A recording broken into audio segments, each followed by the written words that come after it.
sobre esse diário aqui, uma relíquia.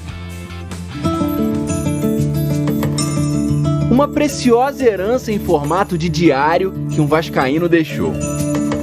Aureliano Soares Fernandes. Histórias contadas com o capricho de um artista.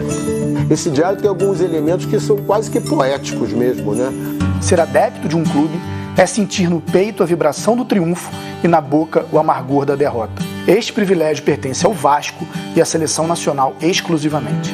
O filho de portugueses trabalhava na parte financeira de uma seguradora e as horas vagas ele curtia dentro de um ateliê. Ele tinha um hobby que era a pintura, a escultura, o desenho.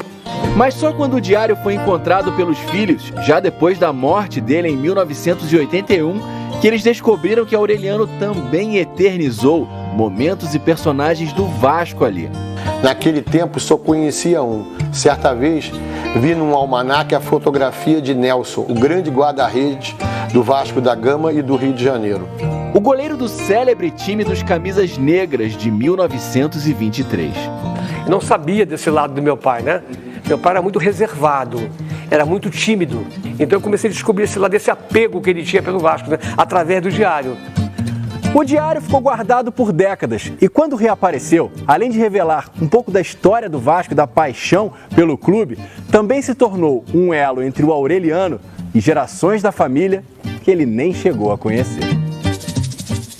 E as palavras saboreadas pelo filho, também Aureliano, passaram pelo neto Leonardo até chegarem ao bisnetinho Bernardo. Temos o maior trio final de todos os tempos. Rei Domingos, Itália. Agora, eis, senhores, o ataque mais positivo. Djalma, Lelê, Ademir, Jair e Chico.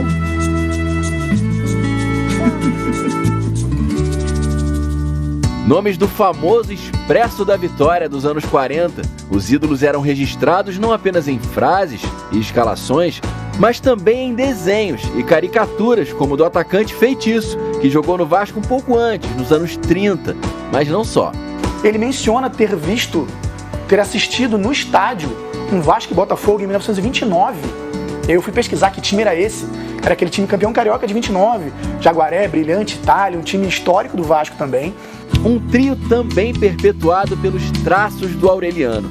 Leonardo decidiu que o diário do avô merecia ser lido por mais vascaínos e postou algumas páginas em redes sociais. Então achei que isso merecia ser conhecido não só pelo contexto da história em si, mas pela beleza estética, né? Porque ele desenha muito bem, a letra é muito bonita. Então o diário é um trabalho artístico dele.